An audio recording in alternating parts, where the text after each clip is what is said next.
साहित्यिक सचेतना समूह के सभी आदरणीय सदस्यों को शारदा कनौरिया का प्रणाम। आज हम बात करेंगे भक्ति।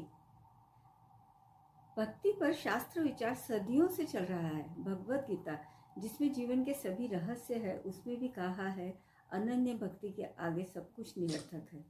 भक्ति संप्रदायों की एक लंबी कतार हमारे देश में दिखाई दे रही है। इतिहास में एक काल ऐसा आया जिसका नाम ही भक्ति काल हो गया। कबीर जी, रैदास, चैतन्य, नानक, मीरा, रसखान और भी कई विद्वान इस काल में हुए। उनकी सबकी अपनी अपनी भक्ति की अवधारणा थी। आज युग में भक्ति कहीं परंपरा बन गई है तो कहीं रूढ़ी। आज इसका स्वरूप बहुत संकीर्ण हो गया है और संप्रदायों में बढ़ता चला गया है। भक्ति संप्रदाय के अलावा भी यह विषय हमेशा चर्चा में रहा है।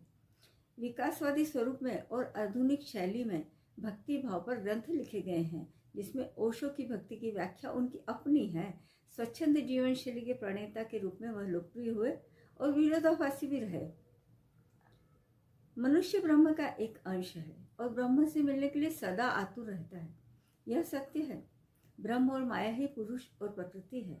इस ब्रह्म को प्रसन्न करने के दो मार्ग शास्त्रों में उपलब्ध है, भक्ति और शरणागति। कुछ शास्त्रकारों साहित्यकारों का मत है कि शरणागति सिर्फ एक ही बार हो सकती है, जबकि भक्ति नित्य होती है। ब्रह्म की प्राप्ति भक्ति से ही संभव है।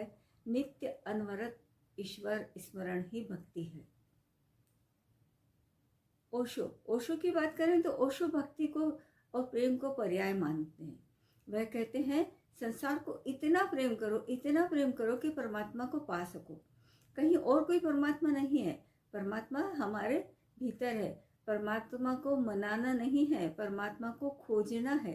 प्रेम में सौंदर्य है और सौंदर्य कहीं से भी प्रकट हो सकता है।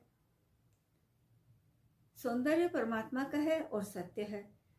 प्रेम में तो तुम विराट हो जाते हो और अनंत में समा जाते हो। अहंकार के पास जो तुम्हारा सात्विक शाश्वत सनातन रूप है, वह अपनी पूर्णता प्रखरता में निखर कर आता है। भगवान का अंश बनने के लिए ज्ञान पूर्वक जितनी भी क्रियाएं होती है, वह भी भक्ति ही कही जाती है। भक्ति उपासना है।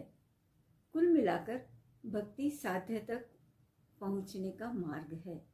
स्वयं में प्रतिष्ठित होने का, शांत में स्थित होने का मार्ग है। मार्ग स्वयं के अपने भिन्न भिन्न हैं। धन्यवाद। अगर आपको मेरा वीडियो पसंद आया हो, लाइक शेयर सब्सक्राइब करना ना भूलें।